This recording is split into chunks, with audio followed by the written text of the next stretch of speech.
Class 11 के chemistry की class में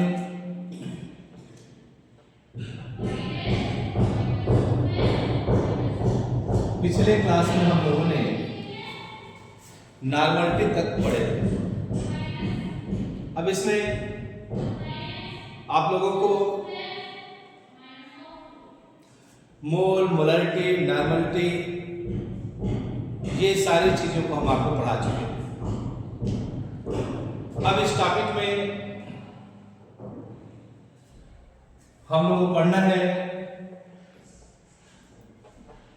लिमिटिंग रिएजेंट।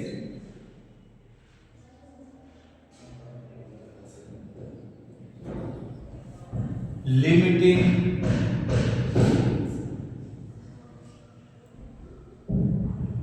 रिएजेंट। तो आज की जो हमारी क्लास है वो लिमिटिंग रिएजेंट की है। आइए लिमिटिंग रिएजेंट के बारे में जानकारी लेते हैं। लिमिटिंग रिएजेंट होता क्या है, इसके बारे में आप एक बार विचार करें।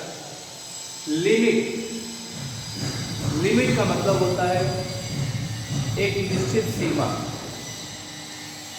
यानी आप एक छोटा सा एग्जाम्पल देखिए।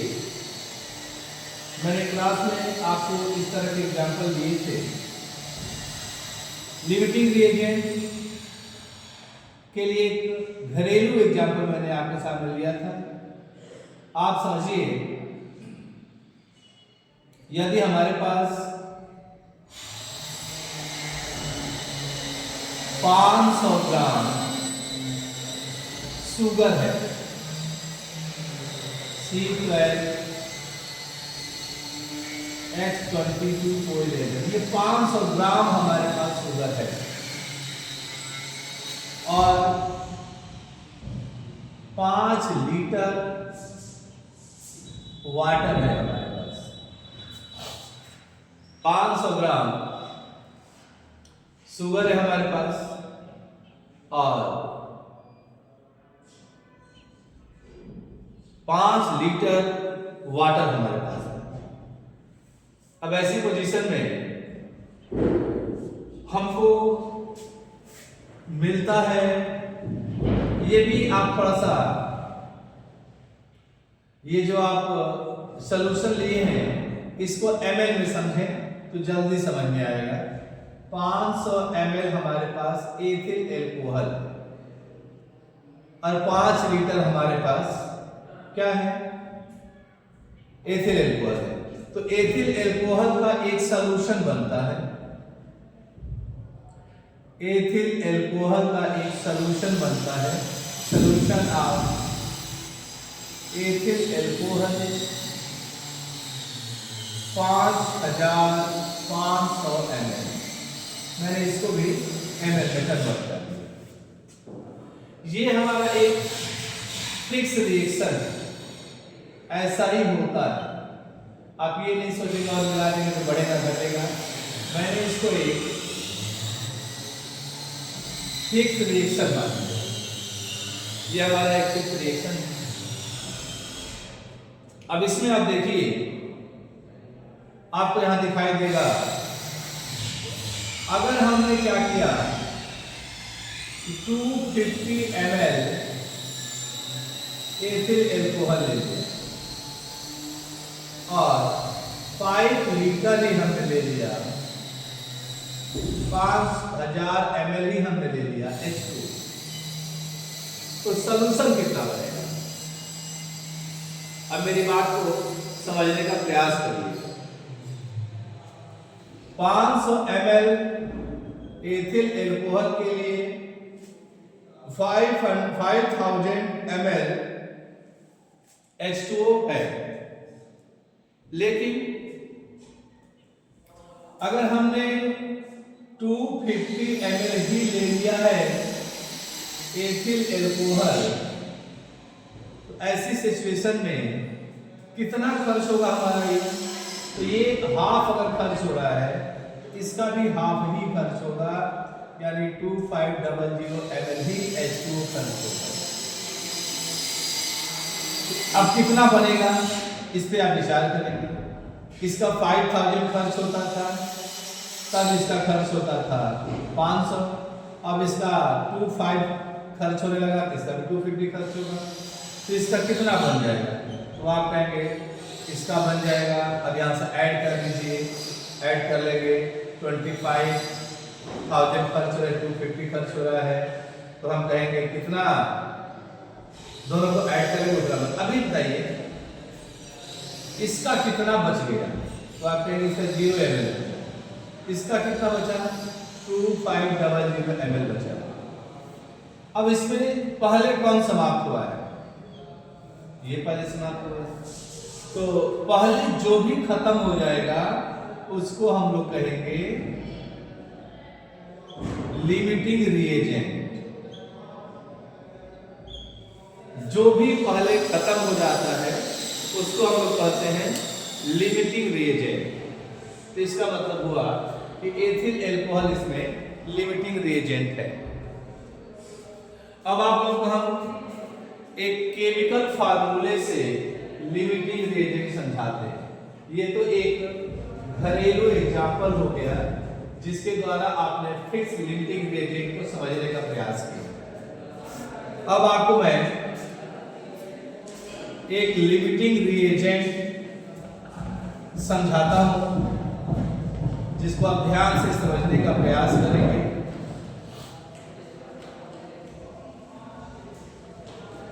ध्यान से समझने का प्रयास करेंगे इसको। आप इस लिमिटिंग रिएजेंट को अच्छे से कंसीडर करेंगे। आइए एक छोटा एग्जांपल लेते हैं। जैसे हमने लिया है HCl और NaOH। रिएक्शन पे जाइएगा, ये बनाता है NaCl और H2O। अब इसमें आप देखिए HCl और NaOH मिलके NaCl H2O हम बनाते हैं। हमने ये कहा, अच्छा पहले तो मोल समझ लीजिए। यहाँ पे HCl का 1 मोल है, NaOH का 1 मोल है, तब बनता है NaCl का 1 मोल और H2O का 1 मोल। एक और रिएक्शन साथ साथ लेकर के हम आपको लिमिटिंग रिएजेंट को समझाते हैं। हम HCl ही लेते हैं और इसके साथ कैल्शियम हाइड्रोक्साइड लेते हैं। बैलेंसिंग रिएक्शन समझिएगा, दोनों को बड़े अच्छे से समझने का प्रयास करना है, तभी हम इस लिमिटिंग रिएजेंट को समझ सकते हैं। इस रिएक्शन में हमको कैल्शियम क्लोराइड और H2O बना। 2 रिएक्शन आपके सामने हैं, दोनों रिएक्शन आप देख रहे होंगे जिसमें आपको H2O और साल्ट एंड वाटर का दोनों रिएक्शन है।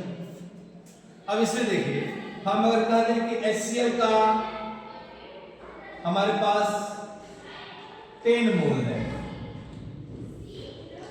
और NaOH का 8 मोल है, तो लिमिटिंग रिएजेंट कौन होगा और NaCl H2O कितना कितना बनेगा? क्वेश्चन आपसे पूछा गया है, लिमिटिंग रिएजेंट इसमें कौन होगा और NaCl और H2O कितना कितना बनेगा? इसके बारे में आप थोड़ा सा विचार विमर्श करेंगे तो आपको पता चल जाएगा।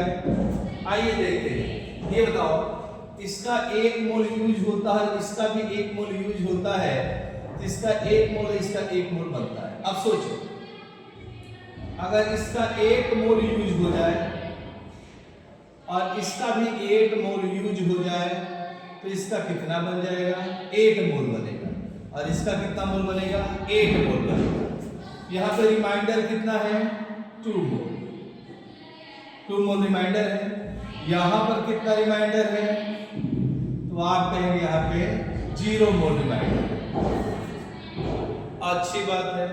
अब यहाँ पे जो भी आप देख रहे हो, जहां पर भी रिमाइंडर आपका 0 मोल है, वो होगा लिमिटिंग रिएजेंट, क्योंकि अभी आपके पास 2 मोल HCl है और NaOH होता तो रिएक्शन अभी आगे भी होता, लेकिन रिएक्शन अब आगे नहीं होगा।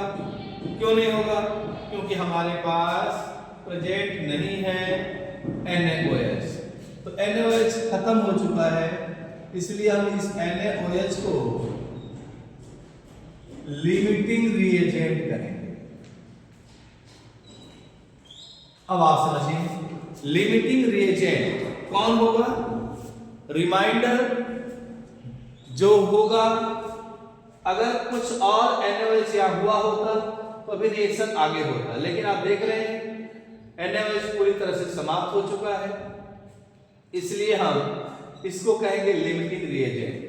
जो कंपाउंड पूरी तरह से किसी केमिकल रिएक्शन में समाप्त हो जाते हैं उनको हम लोग लिमिटिंग रिएजेंट कहते हैं।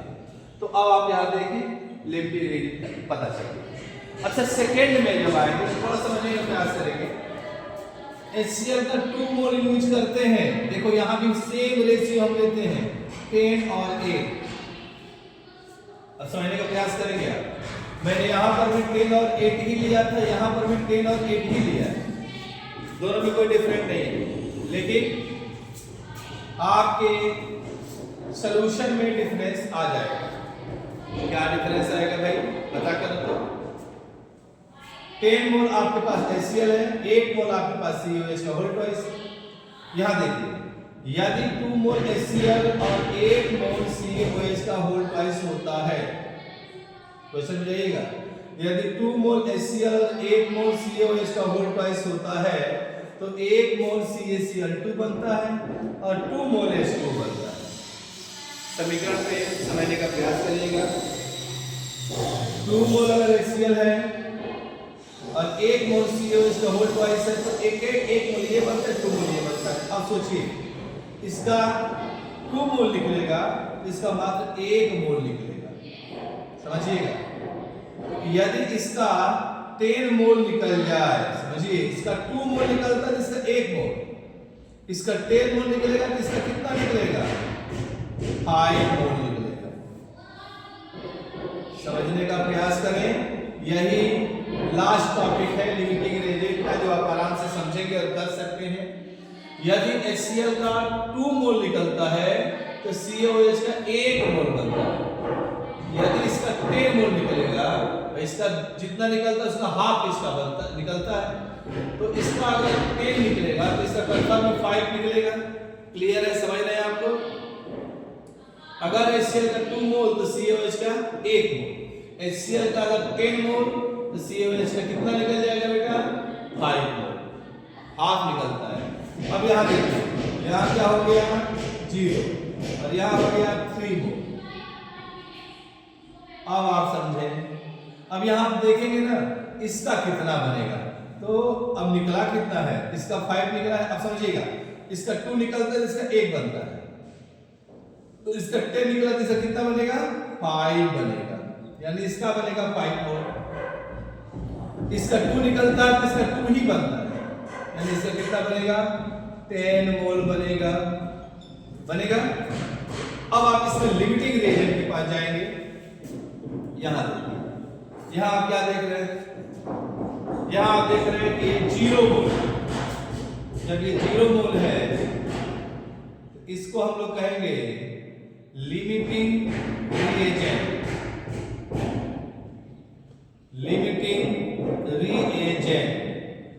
लिमिटिंग रिएजेंट का मतलब होता है जहां पर कोई भी आपका रिएक्टेंट पूरी तरह से समाप्त हो जाता है, उसको हम लोग कहते हैं लिमिटिंग रिएजेंट। कभी भी आप लिमिटिंग रिएजेंट में कोई पूछेगा तो आप ये बताएंगे कि जब कोई भी पूरी तरह से खत्म हो जाए रिएक्टेंट तो उसको आप कहेंगे लिमिटिंग रिएजेंट। लिमिटिंग रिएजेंट का मतलब, अब एक और क्वेश्चन लेते हैं, थोड़ा इससे भी डीपर क्वेश्चन लेते हैं लिमिटिंग रिएजेंट को समझने के लिए। देखिएगा, N2 plus 3H2 और 2NH3, अब देखो इसमें भी हम इसको 10 मोल लेते हैं और इसको हम 8 मोल लेते हैं। हमने इसको 10 मोल ले लिया और इसको हमने 8 मोल ले लिया। अब आपको लिमिटिंग रिएजेंट का पता लगाना है। सबसे पहले हम ये पूछेंगे कि कितना बनेगा NH3 और लिमिटिंग रिएजेंट कौन होगा। पहले बात को समझिएगा। इसका अगर 1 मोल निकलता है तो इसका 2 मोल बनता है, लेकिन इसका 3 मोल निकलता है तब इसका 1 मोल निकलता है। बहुत ही माइंड लगाना पड़ेगा। ये बिल्कुल सिंपल वाला क्वेश्चन था, ये थोड़ा सा उससे अलग था, ये थोड़ा ज्यादा अलग है। थोड़ा सा इस पे आप कंसंट्रेशन के साथ वर्क करेंगे। N2 का 1 मोल तो H2 का 3 मोल। अब मेरी बात समझिएगा, ये अब देखिए एकदम सिंपल समझा रहा हूं मैं। इसका 1 मोल निकला तो इसका निकला 3 मोल, यानी अभी यहाँ पे है। अगर इसका 2 मोल निकलेगा तो इसका निकलेगा 6 मोल। बोलिएगा भाई, 6 मोल निकलेगा ना। अब बताइए, अगर इसमें से 3 मोल निकाल दें इसका 3 से 9 मोल निकालना पड़ेगा, जबकि 9 मोल तो हमारे पास है ही नहीं। 8 ही मोल यहाँ प्रेजेंट है। अगर 8 मोल ही प्रेजेंट है तो हम ऐसे नहीं निकाल सकते हैं। यानी इसका हम अगर 2 मोल निकालते हैं तो इसमें से क्या निकलेगा, क्या निकलेगा, क्या निकलेगा, 6 मोल निकलेगा। तो अब यहां देखिए 2 मोल इसका निकला तो इसका कितना बनेगा, 4 मोल बनेगा। जस्ट यहां 1 मोल निकलता है, इसका 2 गुना बनता है।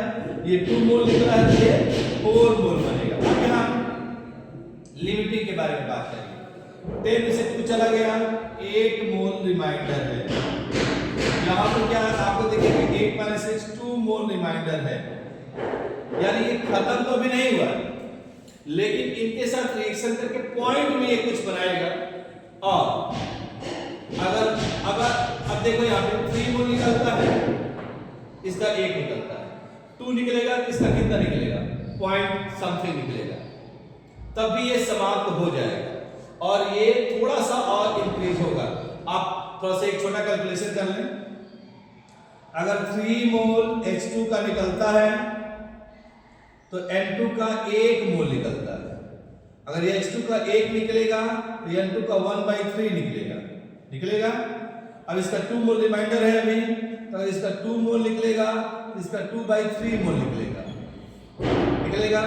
अब डिवाइड कर लें, क्या आ जाएगा, 3 1 जा पॉइंट लग जाएगा और 6 से। अब अगर इसका 2 मोल पूरा निकल गया तो इसका कितना निकल गया, 8 - 0.67।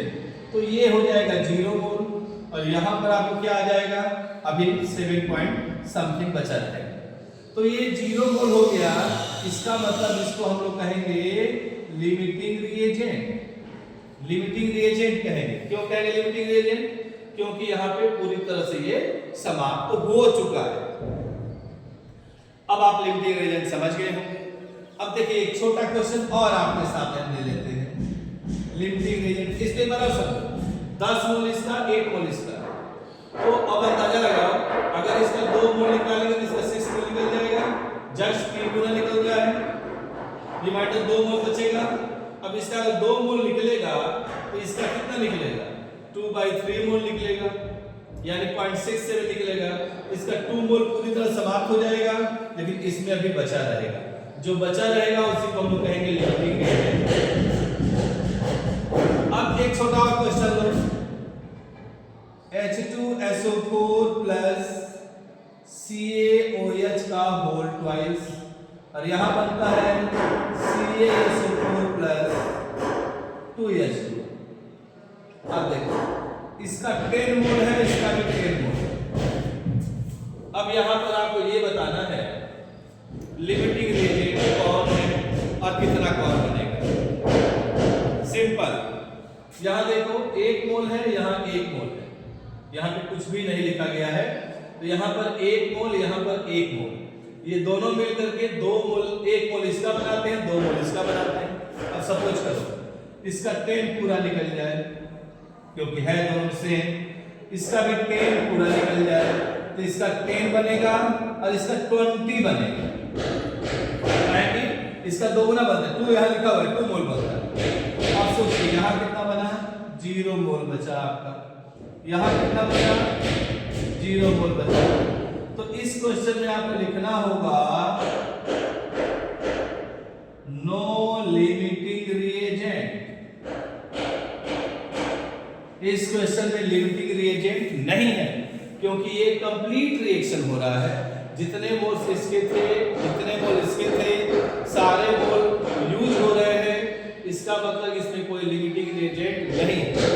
और जहां पर लिमिटिंग रिएजेंट नहीं होता है वहां पे आपका टोटल यूज हो जाता है। तो आज मुझे उम्मीद है कि आपने लिमिटिंग रिएजेंट को बड़े ही अच्छे से समझ लिया। अब मेरी बात सुनिए बेटा, अब आपको हम परसेंटेज निकालना आज सिखाएंगे। कैसे आप परसेंटेज निकाल सकते हैं, इसके बारे में आज हम लोग बात करते हैं। परसेंटेज को कैसे आप निकालते हैं। जैसे एक छोटा सा क्वेश्चन ले लेते हैं परसेंटेज निकालने के लिए। क्वेश्चन है यूरिया में नाइट्रोजन का परसेंटेज बताएं। Percentage of nitrogen in urea. ऐसे क्वेश्चन बहुत पूछे जाते हैं आपसे। Percentage in nitrogen urea, urea में नाइट्रोजन का परसेंटेज क्या होगा। अब आप समझने का प्रयास करें। एक छोटे क्वेश्चन में सबसे पहले हम इसका मॉलिक्यूलर वेट निकाल लेंगे। मॉलिक्यूलर वेट निकाल लेंगे। मॉलिक्यूलर वेट निकालने के लिए आप क्या करेंगे, नाइट्रोजन का वेट होता है 40, नाइट्रोजन का होता है 1, ऑक्सीजन का होता है, कार्बन का होता है 12 और ऑक्सीजन का होता है 60। ये आपको लर्न होना चाहिए, ये आप जानते भी हैं और आप इसको लर्न करें, अच्छे से समझें। अब आप इसको समझिए, नाइट्रोजन यहाँ 1 टाइम है, हम लिखेंगे 40 प्लस हाइड्रोजन 2 टाइम है, 1 into 2, क्योंकि यहाँ पे 1 है और 2 टाइम, प्लस कार्बन का होता है 12, ऑक्सीजन का होता है 16 एंड नाइट्रोजन का होता है 40 और हाइड्रोजन का होता है 1 into 2। अब आप देखिए इसको सॉल्व करेंगे तो क्या है, सॉल्व कर दीजिए। 14 plus 1 into 2 is 2 plus 12 plus 16 plus 14 plus 2। आप इसको ऐड करेंगे तो आपका आंसर मिलेगा 60। यानी आपने मॉलिक्यूलर मास निकाल लिया, इसका मॉलिक्यूलर मास होता है 60। अब आप एक काम करिए, 60 में देखो यहां नाइट्रोजन है और यहां भी नाइट्रोजन है, 2 जगह पे नाइट्रोजन आपको दिखाई देगा। यानी नाइट्रोजन का आप जानते हैं 14 होता है, यहां भी नाइट्रोजन है तो आपका 14 हो जाएगा, यानी टोटल मास इसका है 28। क्लियर हुआ। अब आप निकालिए यहां से 60 ग्राम यूरिया हमारे पास है और 60 ग्राम यूरिया में 28 ग्राम नाइट्रोजन है। 60 ग्राम यूरिया में नाइट्रोजन कितना प्रेजेंट है, 28 ग्राम प्रेजेंट है। तो ऐसे में अगर 1 ग्राम यूरिया हमारे पास रहे तो नाइट्रोजन कितने ग्राम हो सकता है, हम कहेंगे 28/60 ग्राम हो सकता है। ठीक है। अब आप यहां से क्या सॉल्व करेंगे बेटा, परसेंटेज फाइंड करना है। तो परसेंटेज जब भी आएगा तो आप उसको 100 कर लीजिएगा। जब भी आपको परसेंटेज पूछा जाएगा आप उसको 100 कर लेंगे। तो 100 ग्राम अगर आपके पास रहेगा तो आप क्या करेंगे, 28 into 100/60 कर देंगे। सबको ये पता होगा, एक बार मैं क्लास में पढ़ाया भी हूँ, इसलिए आप लोगों को अच्छे से मालूम होगा। सॉल्व करेंगे इसको सॉल्व करेंगे इसको तो आपको मिलेगा 46.67%। आपको यहाँ से एक परसेंटेज मिल गया, आप यहाँ से परसेंटेज निकाल सकते हैं। अब आपको हम दिखा रहे हैं, एक और क्वेश्चन ले रहे हैं जो आपकी किताब का क्वेश्चन है। Na2SO4 दिया हुआ है और क्वेश्चन पूछा जा रहा है कि find the percentage of every element in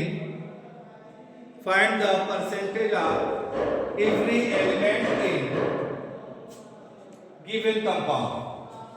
Find the percentage of every element in given compound.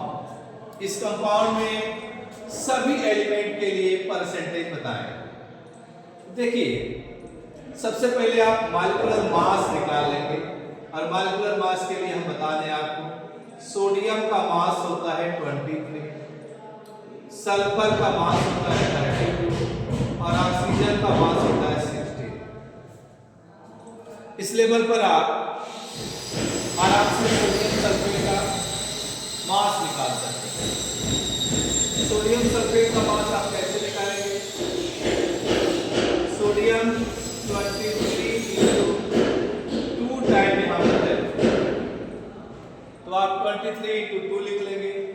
Plus में सल्फर का होता है 32 और ऑक्सीजन का होता है 16। यहाँ पे 16 into 4। अब आप सॉल्व करिए इसको। जब सॉल्व करेंगे 23 to 46 प्लस में 32 प्लस में 64, ठीक है। अब इसको आप ऐड कर देंगे, अब इसको आप ऐड कर देंगे। 6 4 2 6 6 12 एंड 6 3 9 6 और 4 10 10 और 3 13 और 1 40। आपको मिल गया 142। ये 142 क्या मिला? 142 आपको मास मिला। अब सुनिए, अब यहां पे आप ध्यान दीजिए। अब इसमें आप देखेंगे, ध्यान देंगे, 142 gram of sodium sulphate present in sodium कितना 23 2 टाइम है, क्या लिख देंगे 46 ग्राम। ठीक है बेटा, तो पहले कहेंगे 1 ग्राम अगर सोडियम सल्फेट प्रेजेंट रहेगा तो सोडियम कितना होगा 46/142। अब बताओ, यदि ये परसेंटेज है तो 100 ग्राम की बात करना है। अगर 100 ग्राम रहेगा तो इसमें कितना प्रेजेंट होगा सोडियम 46 into 100 और अपान में 142। आप कैलकुलेट करके आप परसेंटेज निकाल सकते, ठीक है ना। इसको आप कैलकुलेट कर देंगे, कैलकुलेट करने से आपको परसेंटेज मिल जाएगा। अब नेक्स्ट निकालिए, फिर सेकंड, ये फर्स्ट टॉपिक हो गया, इसमें सेकंड की बात करेंगे। 142 gram of sodium sulphate present sulphur equal to 32 gram, केवल अकेले 32 ग्राम हो जाएगा। अगर 1 ग्राम ये रहेगा प्रेजेंट तो सल्फर कितना होगा 32/142 ग्राम। लेकिन अगर ये 100 रहेगा तब क्या होगा 32 into 100/142। सॉल्व करेंगे, परसेंटेज में आंसर को लिख देंगे हम।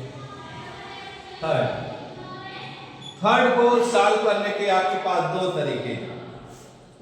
दोनों तरीके से आप अपने थर्ड को बड़े आराम से सॉल्व कर सकते हैं। या तो आप इन दोनों को ऐड करके 100 में से माइनस कर दीजिए, परसेंटेज आ जाएगा। नहीं तो आप ऐसे ही निकाल लीजिए 142 sulfate presenting oxygen is equal to 16 4 जा 64 ग्राम। देख ही रहे हैं आप, 4 टाइम में 1 ग्राम में क्या हो जाएगा 64 अपॉन में 142। तो 100 ग्राम में क्या हो जाएगा 64 इंटू 100 बाई 142। यहाँ पर भी आप परसेंटेज को निकाल सकते हैं। तो इस प्रकार से आप बड़े आराम से परसेंटेज निकाल सकते हैं। और मुझे उम्मीद है आपको परसेंटेज निकालना आ गया होगा। आप इसको 2 टाइप से लगा सकते हैं। इसको आप ऐड करके 100 से माइनस कीजिएगा या यहाँ पर ऐसे ही कर लीजिएगा, ठीक है। अब आप लोग इसका अच्छे से अध्ययन करेंगे, फिर अगले क्लास में आगे की वीडियो आपको भेजी जाएगी।